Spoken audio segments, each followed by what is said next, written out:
Hello பிரைசலோடு ஆண்டவருடைய நாமம் மகிமைப்படட்டும். பாருங்கள், என் நாமத்தினால் அவன் கொம்பு உயரும் என்று சொல்லப்பட்டிருக்குது இல்லையா?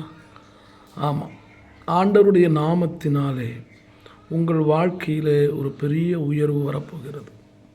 இந்த சத்தத்தை கேட்கிற கர்த்தருடைய பிள்ளையே, இதுவரைக்கும் பலவிதமான வீழ்ச்சிகள் அடைந்து கொண்டிருந்தவனுடைய வாழ்க்கை இந்த சத்தத்தை கேட்ட பிற்பாடு உங்கள் வாழ்க்கையில் ஆண்டவராகிய இயேசு கிறிஸ்து ஒரு பெரிய உயர்வை கொடுக்க போகிறார்.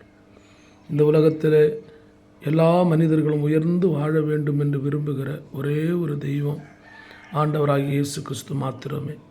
அவர் ஏழைகளை புழுதியிலிருந்து எடுத்து குப்பையிலிருந்து உயர்த்தி ராஜாக்களோடும் பிரபுக்களோடும் அமர பண்ணுகிற தேவன். அந்த தேவன் இன்றைக்கு அவருடைய நாமத்தினாலே உங்களையும் உங்கள் குடும்பங்களையும் நீங்கள் கையிட்டு செய்கிற வேலைகளையும் ஆசீர்வதித்து உயர்த்துவாராக. ஆமென். God bless you.